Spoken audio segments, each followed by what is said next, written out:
Okay, so the scene starts off on a regular sunny day in El Paso, Texas, as we get the actual backstory as to what happened the day of the massacre of 2 Pines. And the day of the massacre wasn't even on the actual day of the wedding, they were just here rehearsing how it was actually going to look. As the bride steps outside to get some fresh air, just for as she's walking, we can hear the damn saxophones getting louder like a black man who just turned his life around at the end of the movie. As she gets outside just to see the main villain himself, Bill, sitting down playing the damn flute. Over here trying to aura farm, playing the worst tune of all time. Over here sounding like KSI on any beat. Cut this shit the fuck off. But they get to chopping it up, catching up. She introduces him as her father to her new fiance, and all this scene really proves is that as long as she's bad, niggas will ignore any red flag in their face. Cause she has already introduced him as her father, and off the jump you can already tell this is not a father-daughter relationship. As they get back to rehearsing, just for her to walk back and kiss Brody on the lips twice. Got bro over here watching like nothing is going on. Don't you find that suspicious? As we zoom out the building and see the deadly Viper assassination squad standing there, each with an AA-12 with a switch in their hands, as they walk into the building and light up the entire place like they just found out their shorty is cheating. As this then ends off the backstory, and after the events of the last movie, Beatrix is now on her way to take out her next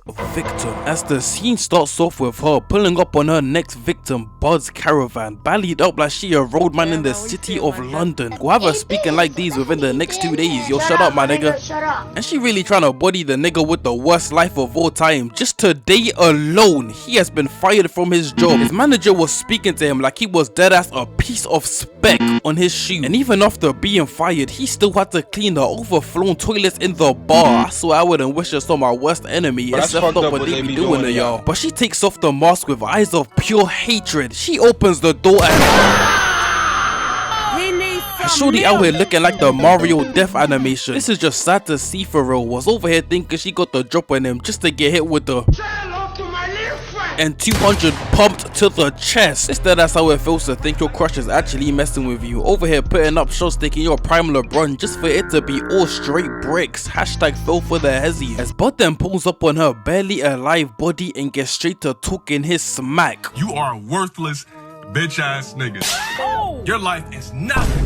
You serve zero purpose. Sit down, big fella. You should kill yourself now. And all I've got to say is, what did she do to make these niggas that mad? Cause I swear, every person on the squad was to do her like these. As we later find out that the only reason everyone is gunning for her and the only reason they shot up the chapel was because she broke up with Bill. Because of a breakup, really nigga? Was out here doing her like these because she faked her death so she could get out the game of killing people for a living? I swear niggas gonna pull up out of nowhere just to hate cause they ain't even want her to live a normal life. They would rather do her and everyone she knows like these than allow her to live regularly. These are some sick Negroes. As Bud then paralyzes her, calling up Elle, telling her that he called the Black Mamba and strikes a deal with her to give her Beatrix's sword made by the one and only Hattori Hanzo for $1 million in cash, then proceeding to tie her up, dragging her all the way to a graveyard and bury her alive with nothing but a flashlight. Is this nigga serious? Was over here talking about I can either bury you with a flashlight or hit you with some maze and then bury you. Pick one. Nigga, she getting buried regardless. Nigga, F you. Talking like he was doing her a favor by giving her a flashlight. I swear niggas be doing the bare minimum and be acting like they just did the most. Got grown ass parents over here telling you to be grateful they raised you for 18 years. Nigga, that's part of the job. And this movie is really just like a video game because as she's down in the coffin, we get a whole backstory of her training under the great master Shifu, where she unlocks the skill of the 1-inch punch. Had her out here training like she's preparing for the easiest badminton match. And this whole montage really just shows me they did not take this movie serious in the slightest. Had it out here looking like it was made in 1967 with a budget of 5 cents, a bag of Lay's potato chips and a half-eaten McDonald's double cheeseburger. With her first task of training being to land just one hit on Master Shifu and they get to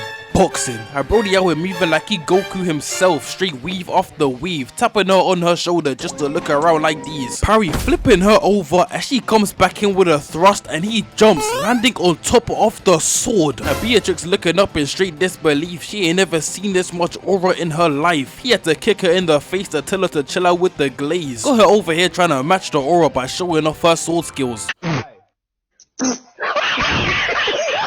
I promise you, this was not tough. As he hits a weave parry, grabbing her arm, ripping her off her sword and an elbow back into the tree.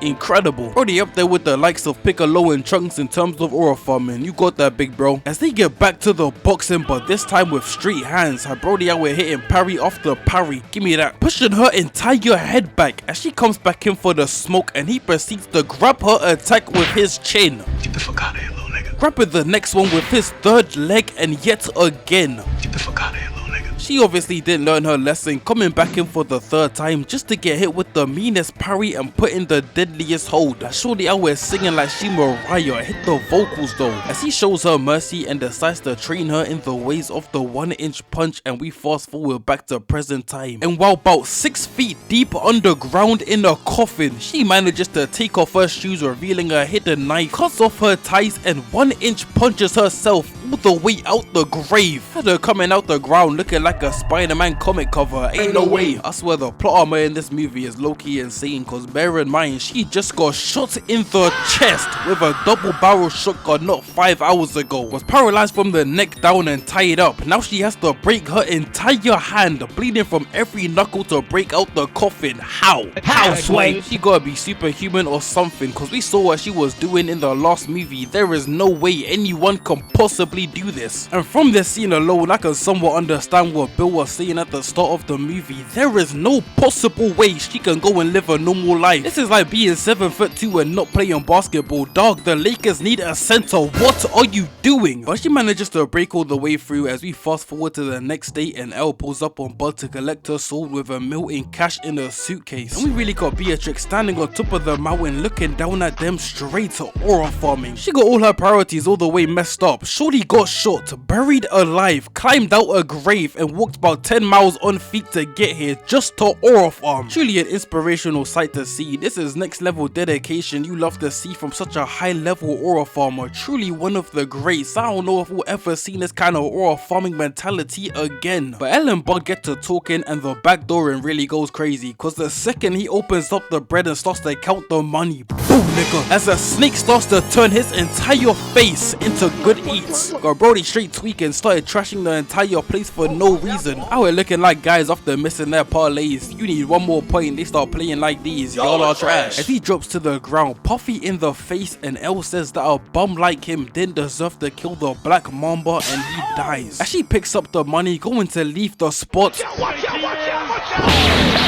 Oh my gosh! Dog's out hitting a full double kick to the chest. Like I said, she gotta be superhuman or something, cause do you understand the bunnies? You have to catch this much airtime to the point you're perfectly horizontal in the air. This nigga go die. As they get to boxing, book the sword, pushing it back into the sheath right, getting here right back up. She closes the sheath again left, and just peep the triple parry. Shut your lame ass up, nigga. As Beatrix grabs the antenna from the TV and starts hitting the cleanest fencing moves I've seen in a minute. And I used to be a fencing hater, but hey, after seeing a couple edits, this is low-key tough. As they get into a standstill, holding back the sword, pushing the sword right to her neck as she gets hit in the shin like playing with a scooter at the age of 10, and a headbutt. And they really be out here copying Goku and Vegeta word for word, bar for bar, stole their entire flow. Deadass Dragon Ball Z of Timu. This was not tough. But Beatrix gets back up, picking up a lamp and straight Donza, somehow missing the follow-up attack just to get hit with a triple combo, sending her flying back into the chair. And I swear everything in this crib gotta be made out of straight Lego bricks. You touch one thing and it's falling apart like niggas after catching that shorty cheating. I don't know who made this furniture, but y'all are trash. As Beatrix gets back up, splashing an entire carton of garbage juice in her face. Go have her disinfecting her entire body like these. She grabs the chair, blocking both of the attacks, and parries a sword out of her hand. Got Ellie looking in straight disbelief. This the type of face you only see on people that know they messed up. And she comes in with a down sick block.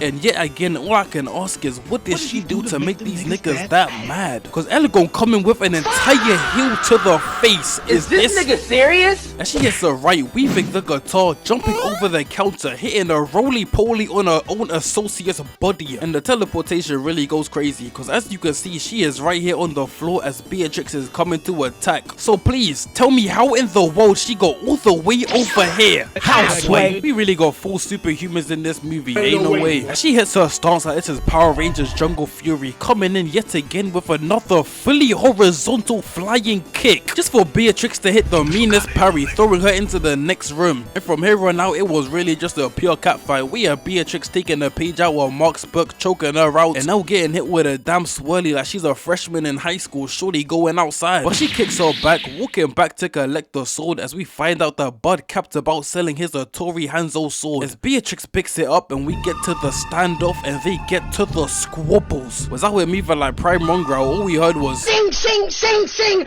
sing, sing, sing. As they get into yet another standoff and Beatrix proceeds to pluck out Ellie's other eye like this is Naruto, sending her into a complete frenzy, crushing her eyeball and finally ending the fight. She really left her there straight tweaking in the crib, ain't even finish her off, just left her there to be moving like these. And this fight was either a testament to Beatrix's strength or just proved that the entire Deadly Viper assassination squad are pure frauds. Cause I know I already listed what she's been through, but let me just go through it again. In the last 24 hours, she has been shot in the chest by a legendary pump shotgun, paralyzed completely, buried 6 foot deep alive, had to go back into her inventory to find the 1-inch punch skill move and proceed to 1-inch punch her way out of an entire grave, then had to walk about 15 miles just to get back to the cupboard and still beat you in a fight. Is this nigga serious? I swear the whole squad are straight bums, cause it's not even like O-Ren is any better. Shorty fought by 100 goons before getting to the final boss and deadass beat her within 2 minutes. Y'all are trash. I don't think I've ever peeped a more fraudulent group since the Shadow Beast of Hunter x Hunter. Ain't no way. After packing up the final member of the group, Beatrix is now on her way to collect her final body. The one who started this all and the one she's been going after for the past 2 movies. Bill. As she first pulls up to one of his associates, getting his low and makes her way to get her final get back of the movie. As the scene starts off with Beatrix pulling up to his mansion, Bill really got it nice. All them years of crashing weddings and doing peoples like these made him wealthy. As she pulls up through the door, pole in hand, ready to do the first person she sees like these. She turns the corner only to see the daughter she thought was dead playing with Bill. I me watching my screen like these. I know they said it in the last movie, but to see him playing with her daughter like he ain't kill her and raise her himself, this is a sick Negro. I me watching thinking Beatrix is about to go into full rage mode just for her to be playing around with them like Bill ain't put a bullet in her head, putting her in a 4-year-long coma as he stole her unborn baby and raised her by himself. Nigga, F you. She over here smiling ear to ear while bro is sitting right there. Ain't no way. Hands would have been thrown immediately. They even get to making sandwiches as Beatrix gets caught up on everything that's been going on for the past 4 years. She over here going outside, it would have been straight on sight. But after a whole bunch of yap, they eventually put BB to bed and Beatrix and Bill get to chopping it up about when and where they're gonna have their final battle. Just for every word that was said here to go into Beatrix's one ear and right out the other as she runs to go and try and grab the sword just for Bill to have quick draw on Hall of Fame, shooting the TV and getting her to sit back down as he then shoots her with a whole truth serum like he's damn Wonder Woman and gets to asking all the questions he wants to know. So Beatrix, what you think about that one YouTuber Ronax? And she got straight to glazing. Oh, you talking about that one tall, over 6'5", dark chocolate dread-headed fine young man Ronax? Yeah, he definitely top 3 finest in the world and he 100% ain't 2 or 3. I mean, have you seen his Instagram? But while she's over here glazing the finest YouTuber to touch the planet, we get a flashback of Beatrix finding out she's pregnant as she goes to answer the door and the lock really goes crazy cause she ends up dropping the pregnancy test just for as she bends down, yet another legendary shotgun gets shot right through the